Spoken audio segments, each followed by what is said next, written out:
Chapter 27. Early in the morning, all the chief priests and the elders of the people came to the decision to put Jesus to death. They bound him, led him away, and handed him over to Pilate the governor.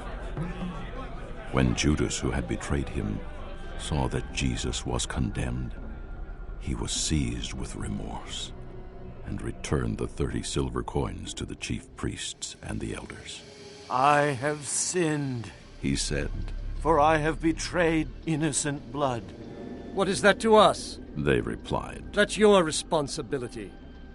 So Judas threw the money into the temple and left. Then he went away and hanged himself. The chief priests picked up the coins and said, "It is against the law to put this into the treasury, since it is blood money." So they decided to use the money to buy the potter's field as a burial place for foreigners. That is why it has been called the Field of Blood to this day. Then what was spoken by Jeremiah the prophet was fulfilled. They took the 30 silver coins, the price set on him by the people of Israel, and they used them to buy the potter's field, as the Lord commanded me. Meanwhile, Jesus stood before the governor, and the governor asked him, "Are you the king of the Jews?" "Yes, it is as you say." Jesus replied. When he was accused by the chief priests and the elders, he gave no answer. Then Pilate asked him, "Don't you hear the testimony they are bringing against you?" But Jesus made no reply, not even to a single charge, to the great amazement of the governor. Now it was the governor's custom at the feast to release a prisoner chosen by the crowd. At that time they had a notorious prisoner called Barabbas. So when the crowd had gathered, Pilate asked them, "Which one do you want me to release to you? Barabbas or Jesus, who is called Christ?" For he knew it was out of envy that they had handed Jesus over to him.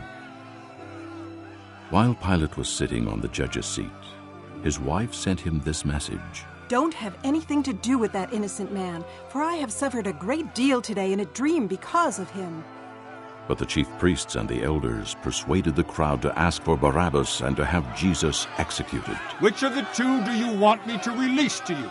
asked the governor. "Barabbas!" They answered. "What shall I do then with Jesus, who is called Christ?" Pilate asked.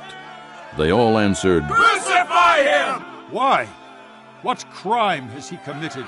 asked Pilate. But they shouted all the louder, "Crucify him!" When Pilate saw that he was getting nowhere, but that instead an uproar was starting, he took water and washed his hands in front of the crowd. "I am innocent of this man's blood," he said. "It is your responsibility." All the people answered, "Let his blood be on us and on our children." Then he released Barabbas to them.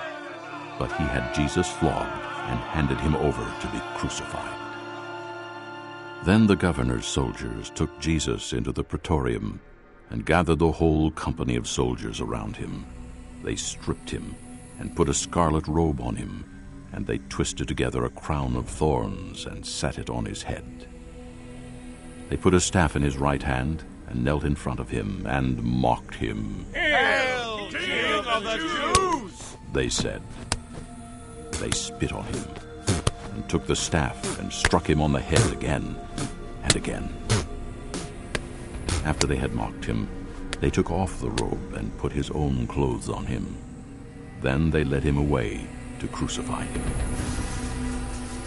As they were going out, they met a man from Cyrene named Simon, and they forced him to carry the cross. They came to a place called Golgotha, which means the place of the skull. There they offered Jesus wine to drink, mixed with gall, but after tasting it, he refused to drink it. When they had crucified him, they divided up his clothes by casting lots, and sitting down they kept watch over him there. Above his head they placed the written charge against him, "This is Jesus, the King of the Jews." 2 robbers were crucified with him, one on his right and one on his left. Those who passed by hurled insults at him, shaking their heads and saying, "You who are going to destroy the temple and build it in 3 days, save yourself! Come down from the cross, if you are the Son of God!" In the same way, the chief priests, the teachers of the law, and the elders mocked him. "He saved others," they said, "but he can't save himself." He's the King of Israel. Let him come down now from the cross, and we will believe in him. He trusts in God. Let God rescue him now if he wants him, for he said, "I am the Son of God." In the same way, the robbers who were crucified with him also heaped insults on him. From the 6th hour until the 9th hour, darkness came over all the land. About the 9th hour, Jesus cried out in a loud voice, Eloi, Eloi, lama sabachthani, which means, my God, why have you forsaken me? When some of those standing there heard this, they said, He's calling Elijah. Immediately, one of them ran and got a sponge. He filled it with wine vinegar, put it on a stick, and offered it to Jesus to drink. The rest said, "Now leave him alone. Let's see if Elijah comes to save him." And when Jesus had cried out again in a loud voice, he gave up his spirit. At that moment, the curtain of the temple was torn in two from top to bottom. The earth shook and the rocks split. The tombs broke open, and the bodies of many holy people who had died were raised to life. They came out of the tombs, and after Jesus' resurrection, they went into the holy city and appeared to many people. When the centurion and those with him who were guarding Jesus saw the earthquake and all that had happened, they were terrified and exclaimed, Surely he was the Son of God.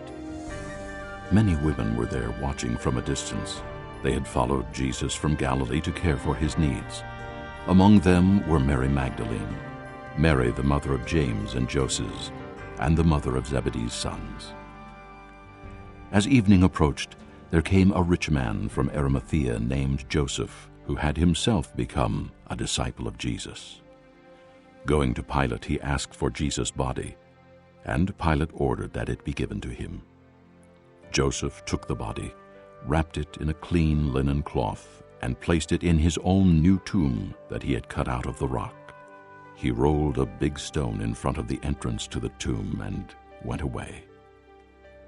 Mary Magdalene and the other Mary were sitting there opposite the tomb.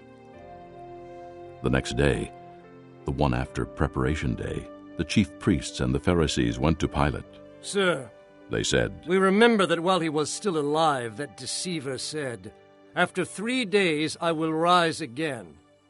So give the order for the tomb to be made secure until the 3rd day. Otherwise his disciples may come and steal the body and tell the people that he has been raised from the dead. This last deception will be worse than the first."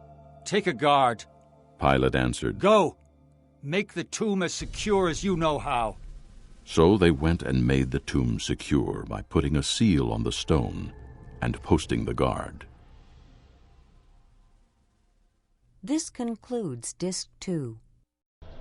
Chapter 27.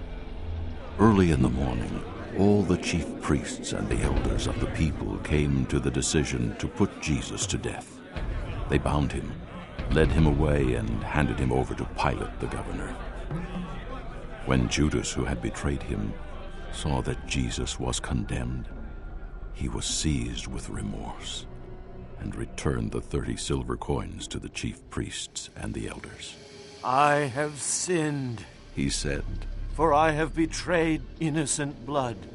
"What is that to us? They replied. That's your responsibility." So Judas threw the money into the temple and left. Then